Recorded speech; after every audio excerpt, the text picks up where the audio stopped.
Bom dia a todos, aleluia. Eu acredito que André leu a minha mensagem ontem para selecionar as alabanças que cantamos, não? Interessante, não? Interessante demais. Seja Cristo levantado e louvado aqui nesta manhã, neste lugar, não? E quaisquer obstáculos ou limitações humanas, não? São postos ao lado para que consigamos compreender a vontade de Deus para a nossa vida neste tempo, não? E aqui neste lugar. Que boa experiência temos tido a ouvir as boas palestras nesta congregação ultimamente. Trago uma sugestão, quase digo sugerência. Isso é espanhol. É espanhol, se comunica, mas não. Sugestão. É que se Deus está a falar a esta congregação por meio de estes mensageiros que temos cá, eu acredito e penso realmente é uma boa ideia, não? E fazer uma semana de retiro espiritual. Retiro espiritual. Porque estas mensagens merecem ser revistas e meditadas. Às vezes, que é o que acontece? Ouvimos uma boa mensagem, às vezes, possivelmente, graças a Pedro e outros, e a equipe tudo, podemos ver por internet, mas não vou perguntar quantos fazem isso. Depois do culto, quantos voltam a ver, ouvir a mensagens. Não vou perguntar. Assim, não. Mas eu acho que é uma boa ideia tomar uma semana para ouvir cada dia uma mensagem desta semana, de cada dia. Da mensagem que temos ouvido aqui na congregação. Porque se Deus está a falar, merece isto. Uma revista e uma meditação sobre as palavras que Ele nos está a ministrar. Eu acredito nisso. Não? Penso que é muito bom. E também está em podcast. Sim. Então, não há excusa. Não existe. Sim, isso, sim. Tá bem. Eu vou fazer. Porque faz bem. Isso. Obrigado, André. Obrigado, David. Obrigado, César, que não está, mas ultimamente também ministrou a palavra. Obrigado, Samuel. Boa palavra de Samuel. Sim. Obrigado, Eric. Se bem certo, não estive a semana passada, ouvi por podcast a mensagem de Eric. Muito bom. Obrigado. João, Lia, Sara e outros mais que não lembro, pois eu penso que é uma boa ideia para todos. Tomar esta semana uma mensagem por dia, só a mensagem, não o culto todo. A mensagem, por lo general, são de 40 minutos. Não é muito tempo para poder voltar a escutar.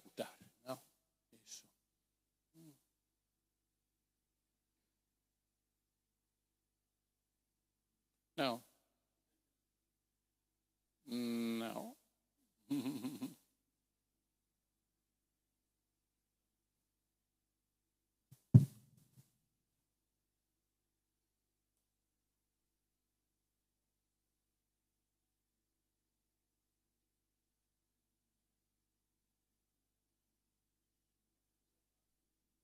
Não funciona.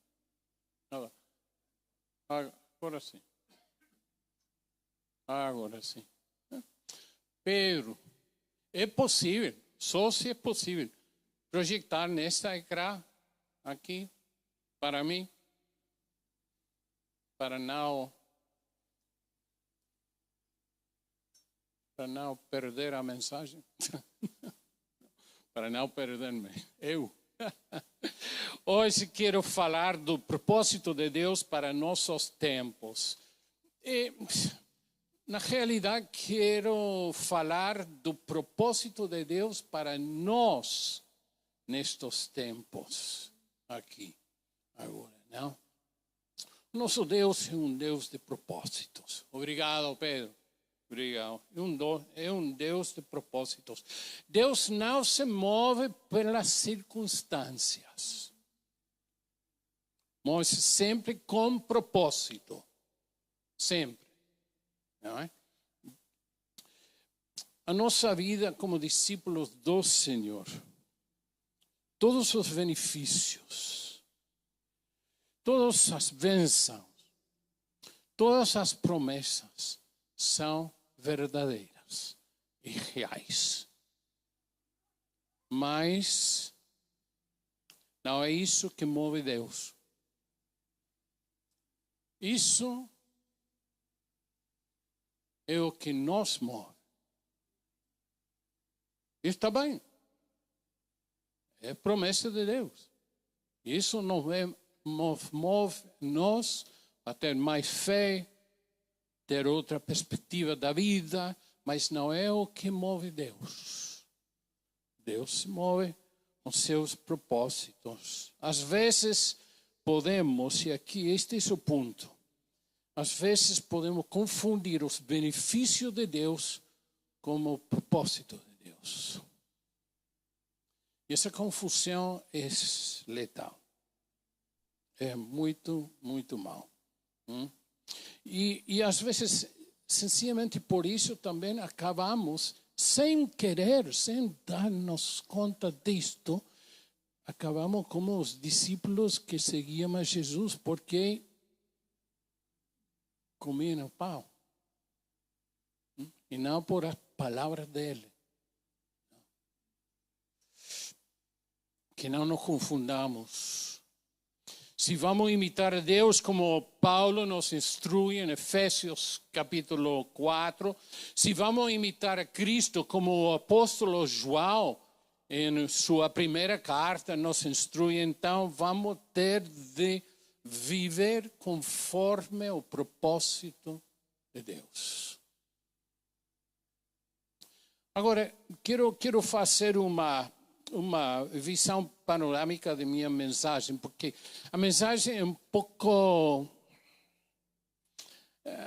acho que é um pouco, não sei se confuso, mas é um pouco difícil seguir. Por isso quero iniciar com uma visão panorâmica, não? Para começar dar esta visão. Para compreender o propósito de Deus para os nossos tempos, temos de olhar para Jesus.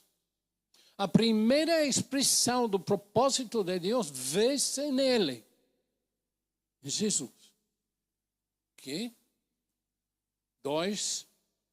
Segunda expressão desse propósito, aquela que também nos ajuda a compreender o propósito de Deus para nós, vê-se na primeira igreja ou na igreja nascente.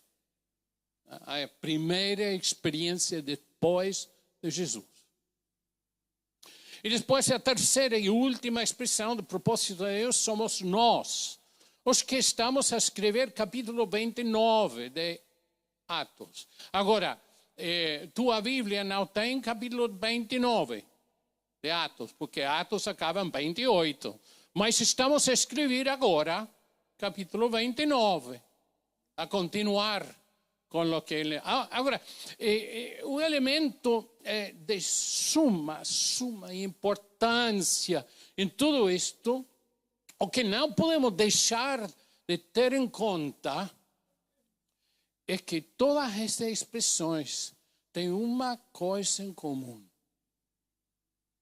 Uma coisa em comum entre todos, não? A importância decisiva e fundamental da ação do Espírito Santo. Isso é fundamental. Agora, antes de começar, quero colocar duas notas, não? A primeira nota, e isto espera-me um bocadinho, não reaccione primeiro, tem que ouvir primeiro, porque algumas destas coisas poderiam ser um desafio para o seu pensamento, a sua história no Senhor. Mas, a primeira nota, existem algumas divisões naturais no texto da Bíblia que facilitam nossa compreensão da mensagem da mesma. Não?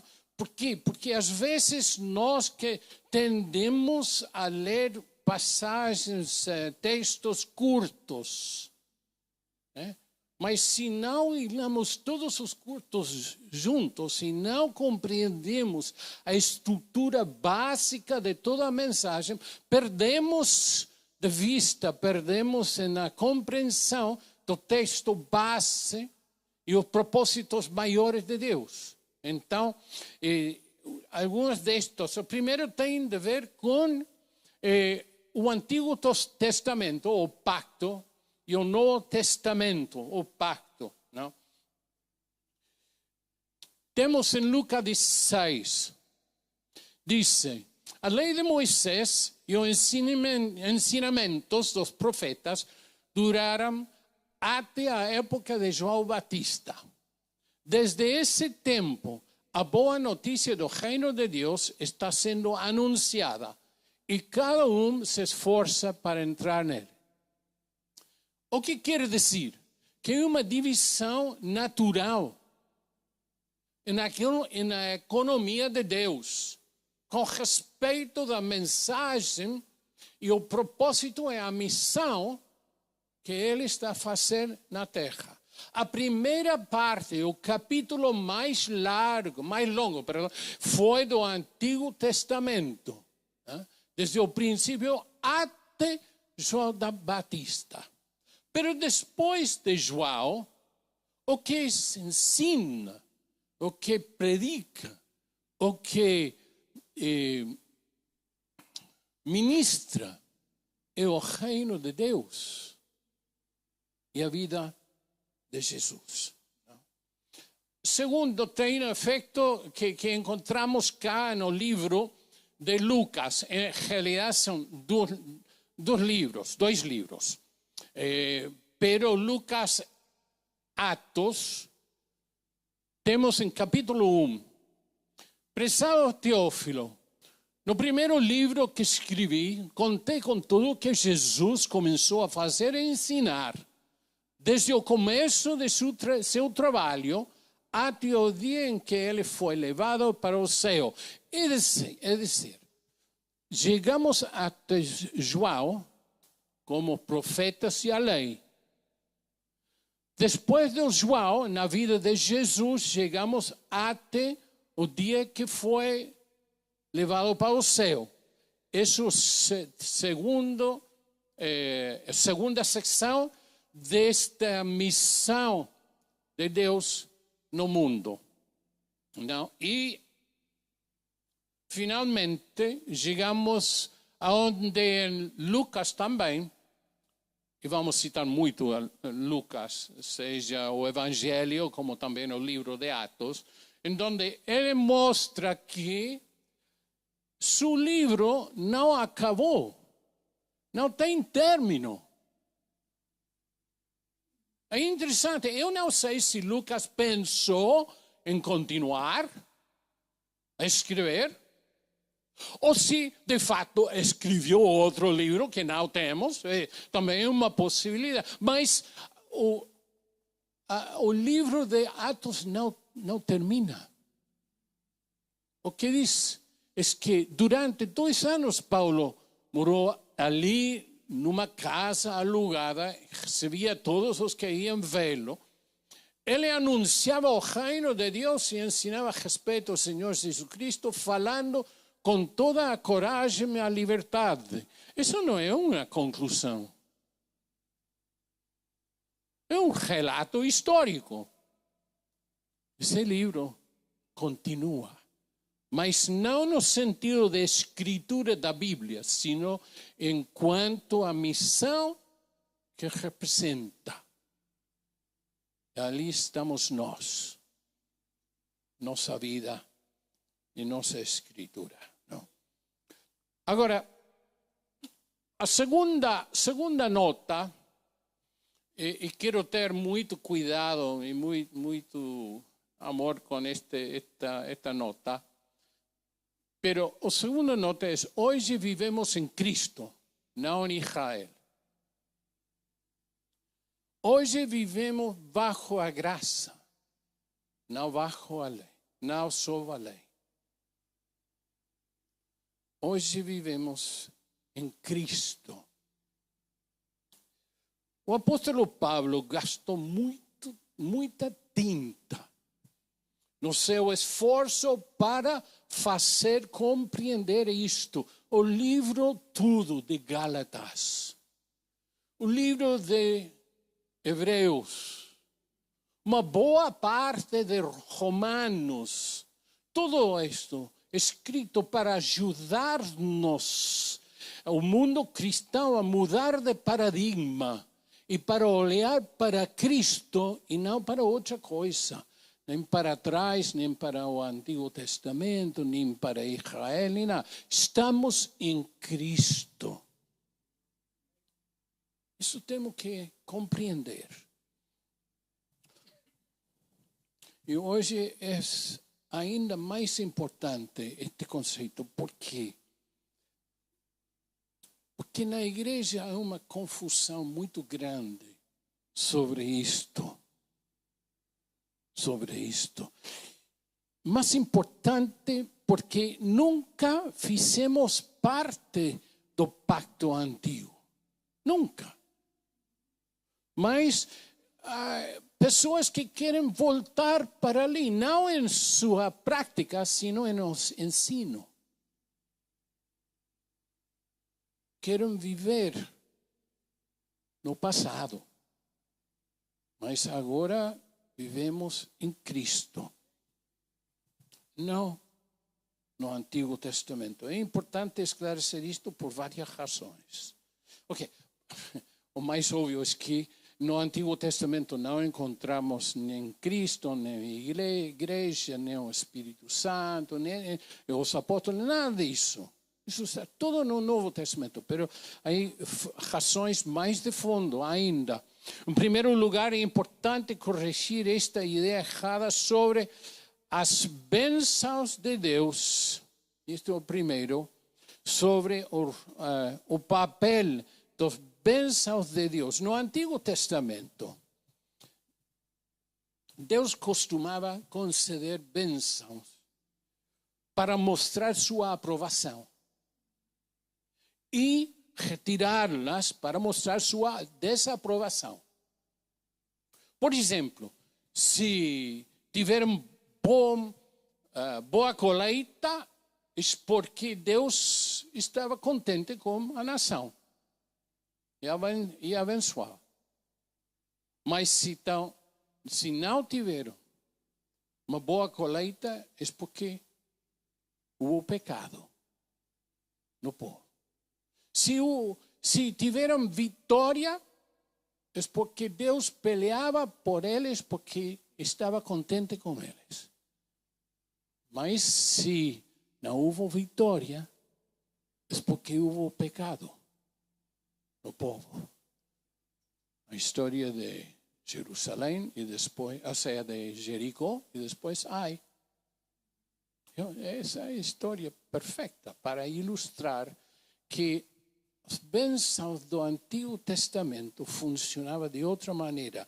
Em Cristo, dá-me a impressão de que não é assim. Bendito seja o Deus e Pai de nosso Senhor Jesus Cristo, que nos abençoou com todas as benções espirituais nas regiões celestiais em Cristo, diz Pablo.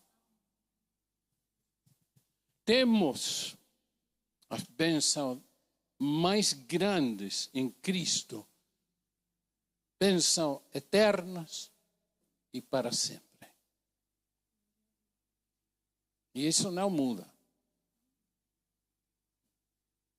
Isso é importante entender em Cristo, porque às vezes interpretamos a falta da resposta à oração como algo que tem a ver comigo. E não é. Não é. Temos uma imperiosa necessidade de uma mudança de maneira de pensar, de paradigmas neste respeito à vida de Cristo. Existe, por exemplo, um conceito errado sobre a vida cristã que circula em muitas congregações, muitas igrejas. Eu ouço isto. E segundo o qual a nossa vida em Cristo será sempre alegre, sempre pacífica, sempre abundante. E se não, no momento, pelo menos temos fé que vai ser assim. É um erro da Escritura. A maioria dos textos utilizados para ensinar este conceito são tomados do Antigo Testamento, como este processo de Deus de aprovação e desaprovação. A maioria dos textos são tomados do Antigo Testamento, não do Novo Testamento. Pois hoje vivemos em Cristo e não em Israel. Não só o pacto antigo. Nossa vida em Cristo pode ser totalmente diferente. Pode ser totalmente diferente. E quero ter cuidado neste ponto para não afetar a ninguém. Mas sim, nossa experiência pode ser diferente. Completamente. E muitas vezes é assim. O primeiro apelo que recebimos de Cristo para tornarmos os seus discípulos, qual é? É nega-te a ti mesmo. Toma a tua cruz. Quem ama a sua vida, perderá. Pero quem neste mundo aborrece a sua vida, guardará para a vida eterna. Essas são palavras de Jesus, do Cristo. Entre os primeiros cristãos, os primeiros 3 séculos, filhos amados de Deus, discípulos de Jesus, muitos perderam as suas casas, as suas famílias, o seu futuro. Os seus filhos foram queimados vivos, as suas mulheres violadas, os seus corpos foram mergulhados no óleo a ferver. Alguns tornaram-se alimento para leões e outros em tochas para iluminar as galerias de Nero. Se estes nossos irmãos de aquele entonces, desse tempo, não tivessem vivido como a confusão que domina atualmente na igreja do Senhor, nunca teriam sobrevivido ao Império Romano. Muito menos alcançado a vitória sobre esse império. Não se confundiram. Sabiam que, como Cristo morreu, o apelo foi: toma tua cruz também. E muitos morreram. E hoje, bons cristãos morrem de cancro. Boas cristãs perdem o bebê no parto. Bons casais cristãos têm filhos com síndrome de Down. Homens e mulheres bons, responsáveis, trabalhadores, perdem os seus empregos, os seus rendimentos, os seus poupanças. Apesar de terem orado durante muito tempo para que isso mesmo não acontecesse. O que significa tudo isto? Que Deus é mentiroso? Não. Não significa isso. Significa apenas uma coisa. Que os desígnios do Senhor são muito maiores do que as nossas necessidades e desejos. É infinitamente mais difícil de compreender. Muito mais difícil. Deus é movido pelos seus desígnios, seu propósito, e não pelas nossas circunstâncias atuais. Deus não se move pelas circunstâncias. Ele se move com propósito. Agora, é certo, às vezes está dentro de seu propósito usar estas circunstâncias, às vezes adversas, às vezes negativas. Mas sempre, como cantamos na alabança, gostei, sempre está comigo. Sempre está contigo. As coisas podem tornar-se muito mal, mas sempre está contigo. E como Eric disse a semana passada, que aunque esteja rodeado, abre, Senhor, os olhos para ver que coisa? Para ver a realidade. Irmãos, a realidade, não toda a realidade é visível.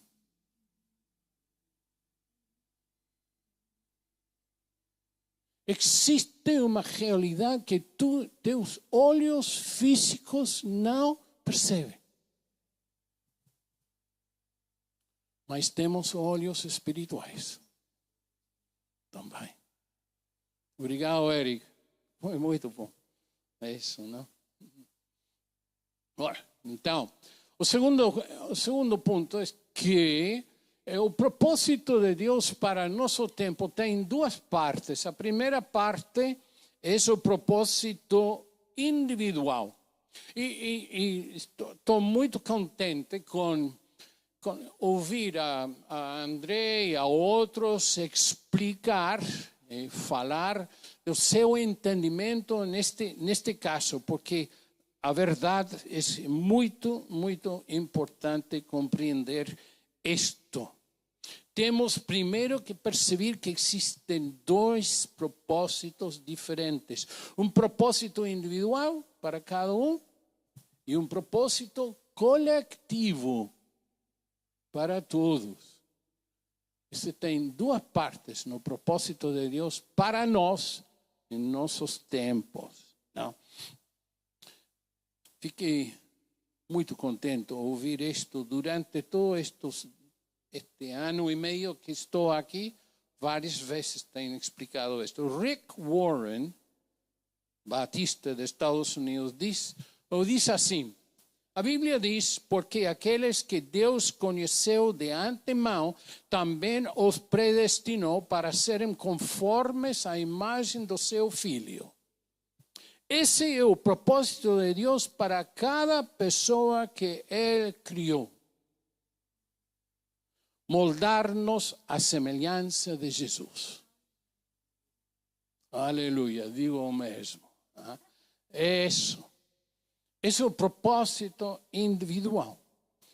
Mas também existe um propósito coletivo, um propósito para todo o corpo de Cristo, para a igreja toda. Interessante isto. O propósito que Deus teve para o povo de Israel, o propósito maior, qual foi? Porque Deus criou um povo que não existia. Não existia. Ele não selecionou um povo que estava por ali e depois reformar esse povo e quitar todo o pecado e santificar. Não, não, não. Ele começou como uma pessoa e criou algo que não existia antes. E um povo novo no mundo, no tempo do Antigo Testamento. Por que o fez? Para trazer a Cristo a este mundo. O dice Gálatas. O propósito de Deus do antigo povo foi trazer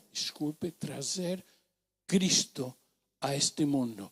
E agora, o propósito coletivo para a igreja do Senhor, qual é? Levar esse Cristo ao mundo. Esse é o propósito maior coletivo que temos. Esse Cristo que chegou, que chegou por meio de Israel e depois se foi para o céu. Agora o propósito de Deus para a igreja, o propósito coletivo entre todos, é levar este Cristo àquele mundo que lo esperava. Poucas palavras, é nosso propósito coletivo. E isso que vamos abordar hoje. Claro, dois propósitos, mas os dois propósitos têm o mesmo resultado. Agora vamos a ir mais rápido. Há muitos textos que não vamos parar a ler porque não há tempo. Às vezes, não sempre, mas às vezes algumas pessoas pedem as notas, as minhas e dos demais também.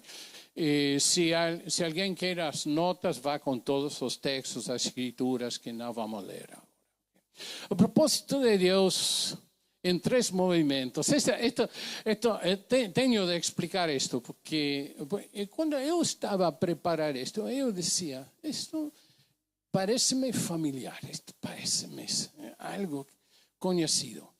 E tomei do meu tempo da escola, quando estudava composição, música, dos movimentos, não, dos concertos, e cada um tem seu movimento e tem seu andamento de cada um, é diferente. Então, eu dizia, oye, isto me parece algo parecido a isto. Então, temos aqui o adágio. O adágio é o primeiro período, que é o período de Jesus, que adágio é mais lento, mais pausado, é onde se define o tono, se define esse movimento. Depois temos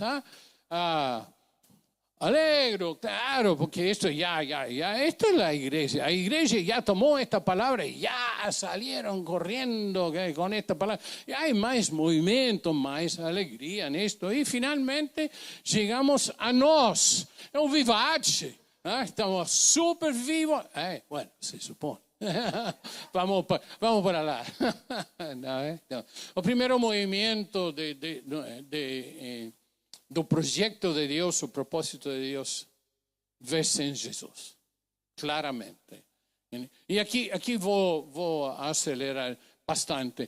Ele operou sempre no poder do Espírito Santo. O texto interessante acá também de Lucas, em Atos capítulo 10, diz que Deus ungiu a Jesus de Nazaré com o Espírito Santo e com poder, o qual andou por toda parte fazendo bem e curando a todos os oprimidos do diabo, porque Deus era com ele. Isso era su poder fundamental, venia do Espírito Santo. Segundo, a missão de Jesus foi pregar o evangelho do reino de Deus. E tenho mais textos, como digo, vou mandar, se alguém quer, os textos ali. São os mesmos que estão aqui anotados. Não é?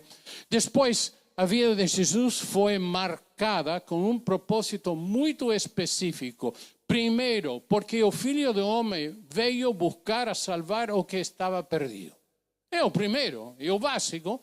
E segundo, o que dice en Romanos, esto es Pablo, dice, por esta razón Cristo murió y volvió a vivir para ser Señor dos vivos y dos muertos. Ese fue el propósito detrás a vida de Jesus. E depois temos, finalmente, Jesus fazia discípulos que faziam discípulos.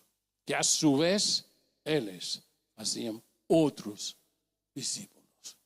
Isto é a primeira vista, não? Do primeiro movimento, do adágio, deste mais pausado para estabelecer o tono. Esta é a vida de Jesus. Mas também temos aqui o segundo movimento no projeto de Deus, que é a igreja nascente, a primeira igreja. Alguns dizem igreja primitiva. Nessa época, a igreja dos apóstolos, tudo isso, não? E eles, igual que Jesus, operavam no poder do Espírito Santo. E quero mostrar este diapositivo, porque cada um destes textos começa ou contém esta frase, cheios do Espírito Santo. Todos. Está mal escrito, não importa. Cheios do Espírito Santo. Na Bíblia está bem escrito, não? Não sabia assim.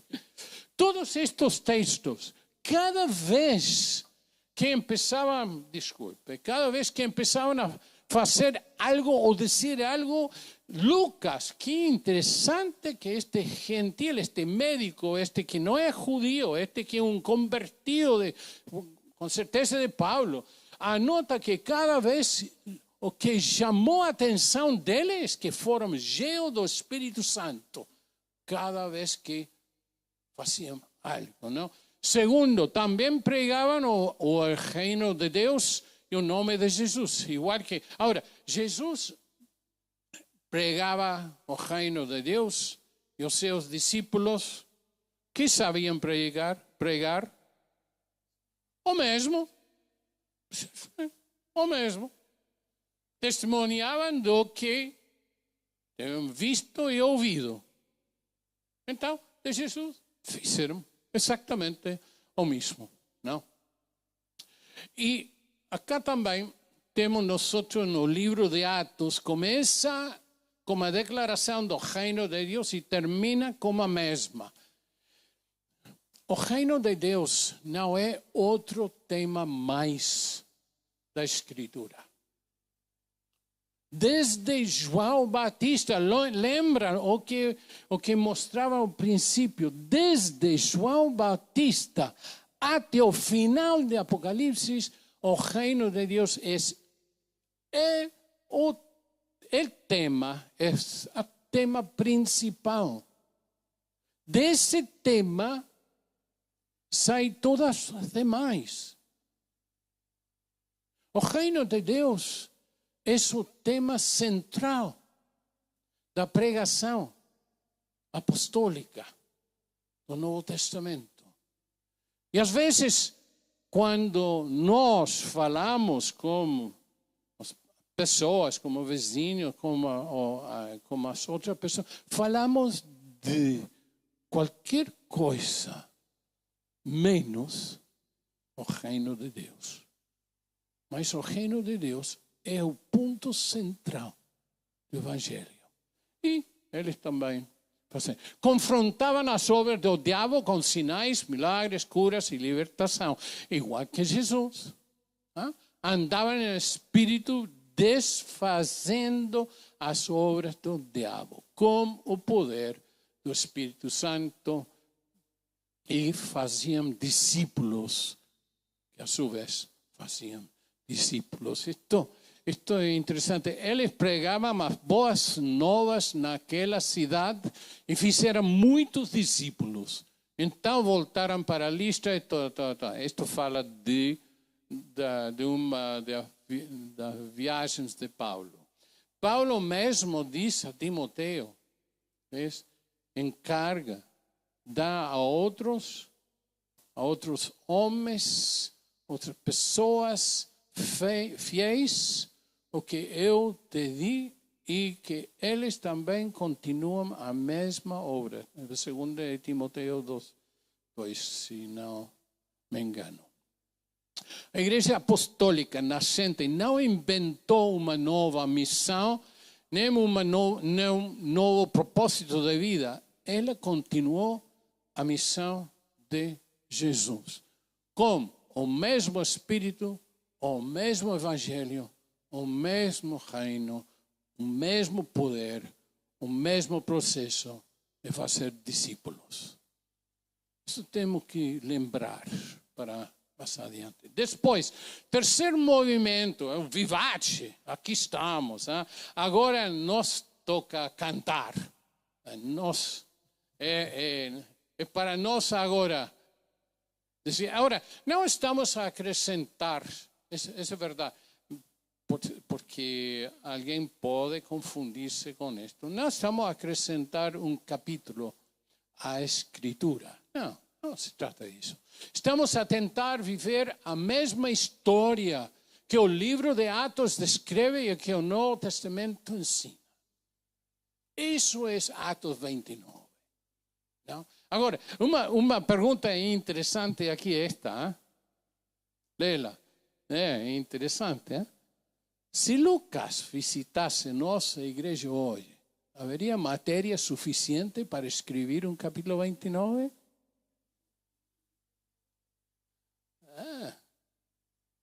Interessante meditação em todo caso, não? O primeiro, nós. O propósito de Deus para nós, operar no poder do Espírito Santo. Operar no poder do Espírito Santo. Segundo, pregar o Evangelho do Reino. Isso é um projeto de Deus. Não. Isto não é minha. É de Deus. Pregar o Evangelho. Depois, lutar contra as forças espirituais de mal com os dons do Espírito. Um texto sumamente importante que vai com a apresentação está em Efésios capítulo 6. Tomar toda a armadura, porque estamos em uma batalha. O dia que nos batizamos, ou que nos batizaram, entramos em guerra. Não em paz. A paz vendrá. Vai vir. Entramos em guerra. Há toda uma realidade invisível. Essa realidade invisível tem poderes menores que o poder do Senhor, por certo, mas são poderosos. E temos as armas para lutar contra esse império, como os primeiros cristãos lutaram contra o Império Romano e depois de 3 siglos, 300 anos, depois de 3 siglos, ganharam a vitória. resistir. Como dice ese texto de Efesios 6, resistir, resistir, resistir. No desanimarse. Resistir, resistir, resistir com as armas espirituais. ¿No? E depois fazer discípulos. Que façam discípulos? É o mesmo processo, a continuação do mesmo.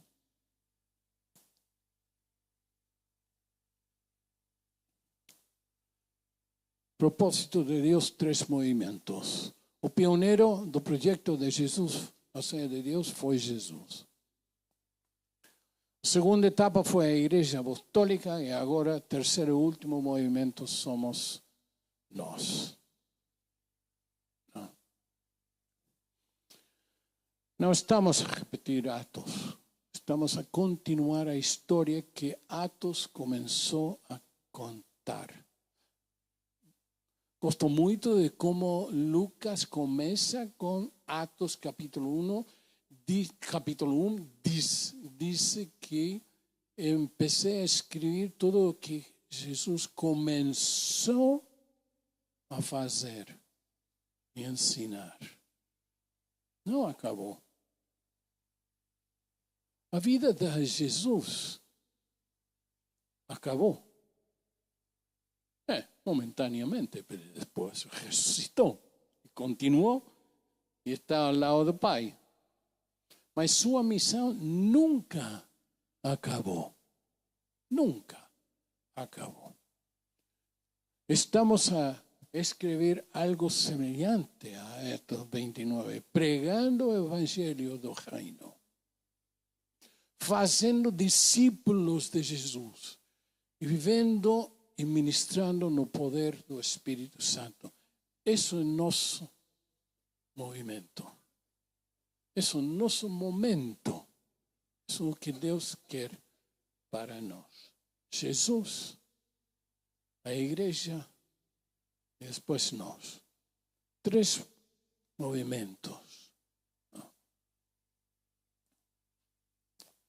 Agora, para que aconteça tudo isto em nosso meio, qual é a chave principal de tudo isto?